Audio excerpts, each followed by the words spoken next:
Well, what I do realize is that as of right now, no other Chicago Sky game have been moved to the United Center, except for one,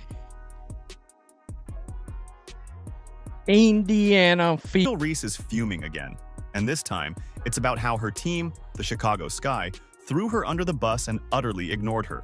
"Why are only Caitlin Clark games moving to the United Center?" she asked reporters, clearly puzzled by why her own team doesn't get the same star treatment. But let's be real. Angel may not like the answer, but it's pretty simple. People are showing up in droves for Caitlin, not her. And that's the kind of truth that hits harder than a blocked layup. Speaking of United Center, it'll also play host to a pair of WNBA games for the first time this season. The Sky announcing their matchups, hosting the Indiana Fever. Will be moved from Wintrust to the UC, has about double the capacity, so more tickets available to watch Caitlin. When a rookie steps into the league and instantly shatters attendance records, forcing teams to find bigger arenas just to fit the crowd, that's not just hype, that's business. Caitlin Clark didn't just bring fans to Gainbridge Fieldhouse last season, she packed it like never before, drawing nearly 341,000 people, an all-time franchise record. Meanwhile, the Chicago Sky, even with Angel Reese, didn't come close to those numbers. Yet somehow, Reese believes they're making the same impact. Bless her heart. The Chicago Sky have finally done what we've been asking for, which was to schedule the games against the Fever at the United Center. And also, in case you weren't already aware, the United Center is the biggest basketball arena in the country. Both home games against the Fever have been scheduled at the United Center. Let's talk about the United Center situation. The Chicago Sky made headlines by announcing they'll play 2 games at the massive 21,000-seat arena in 2025. And guess what? Both games just happen to be against the Indiana Fever. Coincidence? Not a chance. This isn't random scheduling, it's the team making it crystal clear who the real attraction is. Caitlin coming to town, man, all these teams are going to cash in on that. It's just the nature of the business at this point. One fan saying, "Let's go Fever, taking over the United Center. I can't wait." The Angel Reese effect? No. They know better than to leave free money on the table when the face card comes to town. Yeah, man, because we remember last time Caitlin Clark was there, bro, the arena. The Sky played every home game of the 2024 season at Wintrust Arena, which holds just over 10,000 fans. That includes every game Angel Reese suited up for. Once did they feel the need to move venues? Not even when Reese was supposedly lighting the league on fire with her rebounding dominance. And TikTok started. But now that Caitlin Clark is coming to town, suddenly, it's time to double capacity. It seems the Chicago Sky have had to move 2 of their home games to a larger facility, a larger basketball facility. I'm sure, no doubt, this is the Angel Reese effect. I've got no doubts, no qualms. There's nothing. She even told me herself right here that it's not just one other player, it's because of her. Sky president Adam Fox tried to dress it up, saying the move was about rewarding fans' passion. Sounds nice, but if it were really about Sky fans, wouldn't they upgrade for more than just 2 games? The truth is, this isn't about rewarding anyone, it's about packing the house when Caitlin Clark is on the court. One of the hottest tickets in the WNBA, Caitlin Clark coming back to the city that she owns, coming back to Chicago after Chicago gave her such a warm welcome last year. They threw Barbie night for Caitlin Clark's arrival. They gave her pink towels. The fans were lined up on the side. She was signing autographs. How is Chicago going to welcome Caitlin Clark this next year around? How are they going to top Barbie night in a 9,000-seat arena? Well, easy. We move Barbie night to a 21,000-seat arena. And let's be real, this is a business decision, not a sentimental one. The United Center isn't just bigger, it's more profitable. The demand is there, but only when Clark is in the building. That's not favoritism, that's capitalism. Caitlin Clark is selling tickets. Meanwhile, Angel Reese is still wondering why her numbers aren't filling arenas. The league has spoken, and the stats don't lie. This is the motion that the Indiana Fever / Caitlin Clark. And it's not just Chicago making these moves. Look around the WNBA, and you'll notice a pattern. The Washington Mystics, Las Vegas Aces, Atlanta Dream, Dallas Wings, and Connecticut Sun have all relocated their matchups against the Fever to bigger venues. This isn't about random dates or team rivalries, it's about one player, Caitlin Clark. Caitlin Clark and Fever games getting moved to bigger venues on the road is normal at this point in time. We see it happen quite often whenever that Fever show comes to town. But in this case, it is interesting considering the opponent and considering the... And fans aren't shy about calling it out. Social media is buzzing with questions and side-eye over why it's only Clark's games getting this treatment. People are noticing the obvious. Angel Reese's matchups aren't sparking the same level of excitement. Not a single one of her games has triggered a venue upgrade. And that's got fans asking, if Angel is truly just as popular as she keeps telling us, why isn't she getting the same star treatment? My goodness. America's team versus a team who has the person who is the scourge of society. Oh, God. Oh, man. Quote, they watch for me, too. Barbie night? Which one is Barbie night? You got to think one of the two is going to be Barbie night, right? Look at this. Laughing my ass off. Caitlin is really giving every single team a fundraising game.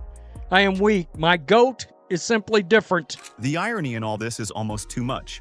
All season long, Reese has worked hard to position herself as Clark's equal in both popularity and impact, claiming she's just as responsible for the league's rising attention. But someone forgot to tell the ticketing department, because when it's time to fill arenas, all roads lead to Clark. Will be moving to the United Center. So that's significant in the sense of it will be the first games ever played by WNBA teams in the United Center. The game's on Saturday, June 7th and Sunday, July 27th. One had a date change. But they will be moving to the largest capacity arena in the NBA. You know, more than double, I believe, what the Sky's typical home arena is able to hold. And of course, I mean, this is a duh for so many. And now it's just getting awkward. The Sky announced they're hosting the Fever at the United Center twice, and you'd think they were promoting a championship. But no, it's just business. The numbers demand it. If she truly had the same pull, wouldn't the Sky have moved at least one game for her? Wouldn't her own team be using her name to fill more seats? Yeah, the reason why we watching women's basketball is not just because of one person. It's because of me too, and I want y'all to realize that. Angel keeps trying to write the story of her being a co-star in the league's rise, but the receipts are telling another tale. While she's busy hyping herself up in interviews, the rest of the WNBA is following suit, making it clear who delivers real results. And that's Caitlin Clark. We'll say this. It's because of Angel Reese. They can't say this because of Angel Reese. Because for the simple fact, a lot of their games would have moved to bigger arenas if that was the case. They can't not say this. I know people want it. And, I know people be mad about this, bro. Y'all shouldn't be mad about this, bro. This is just the reality of the situation. You're not a hater. You're not none of that. If you say Angel's not as big as Caitlin, because she's not, guys. That's the reality of it all. In plain numbers, because the scoreboard doesn't lie. If Reese were pulling in Clark-level attention, her games would be lighting up the box office. They'd be scrambling to get every Sky home game into the United Center, selling out within hours. But that's not happening. Not even close. The arena stays put, and the crowd sizes stay average. Last year, the Indiana Fever were in Chicago, and a lot of us were asking, why aren't they putting this in the big arena? Are they really that stubborn that they're ready to just turn away dollars just for a narrative? Seems as if they got their end of their year report, looked at the bottom line and said, you know what? Slam shut. In 2025, we're going to be in the United... Look at the Fever's home attendance, it's game over. In 2024, Indiana didn't just break the WNBA's single-season attendance record, they crushed it by 36%. That old record had been standing since 2001, long before Reese was thinking about nil deals or pro contracts. Clark didn't just move the needle, she shattered the gauge. The Fever are going to be over 200,000 higher than the next highest total attendance in league history. Clarkonomics, my Indiana hit the 20,000 attendance mark 3 times last season. They packed arenas like it was the playoffs in July. Meanwhile, In Chicago, the biggest crowd the Sky ever managed didn't happen during Angel's rookie campaign. Nope. That record dates all the way back to 2016, when Angel was back when Angel Reese was still in high school, more than 16,000 fans showed up to watch the Sky play the Sparks. Since then, crickets. Guys, I'm telling you, when Caitlin Clark comes to town, put it in the big arena because she is box office and it is going to be big money. Big, full. Not even just the ticket sales, merchandise sales, concession stands, parking.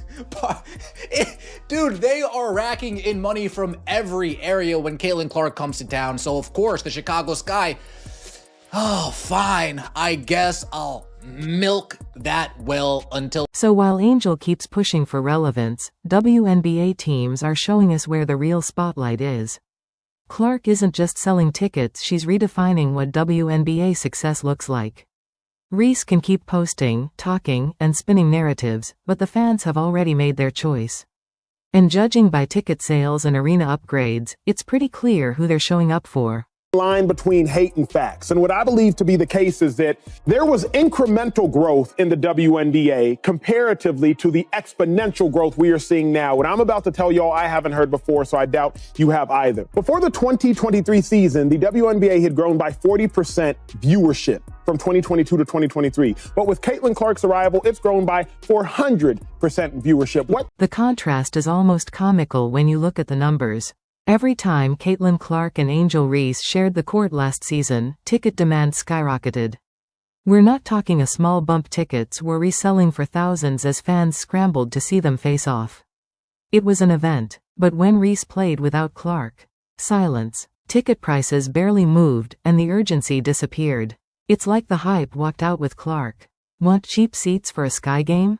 You'll find them easily, like last-minute concert tickets for a band no one listens to anymore. Meanwhile, Fever tickets? Good luck. They've been sold out for months. Let me tell you about Caitlin Clark. Yeah. Caitlin Clark has brought so many eyes to women's basketball that it's amazing. A dude named Acho, I forgot his first name, is something Acho. Emmanuel Acho. Yeah. He showed how in 5 days before the draft, she made the WNBA more money than they would have made in the next 5 years. The attendance stats say it all. Angel Reese's games averaged around 9,000 fans last season. Not bad until you see that Caitlin Clark and the Fever were drawing nearly 17,000 per game. That's almost double. And it wasn't just at home. Clark brought the crowd with her. The Fever pulled in 36% more fans on the road than any other WNBA team. Think about that, wherever Clark went, fans followed. According to the league, Caitlin Clark was responsible for over a quarter of the WNBA's revenue last year. That's not a small boost, that's an economic powerhouse. Let's be clear, this isn't about bashing Angel Reese's game. She's talented, and she has fans. But when you claim to be just as important to the league's growth and the numbers tell a different story, the gap is hard to ignore. You can't declare yourself the face of the league when you're struggling to draw half the crowd of the person you're comparing yourself to. Reality isn't something you manifest, it's something you prove. And as of right now, to my knowledge, that what I've seen, no other Angel Reese games have been moved due to potential attendance for said game. I mean, I'm just pointing that out. I'm not sure if you're allowed to. I've been told, Angel Reese told us it was because of her too. They're coming because of me. Are they? Chicago isn't playing favorites, they're playing smart. When your bottom line is at stake, you follow the money. And right now, that money is chasing Caitlin Clark. If one player can sell twice as many tickets and boost revenue for every team just by showing up, that's not favoritism, that's economics.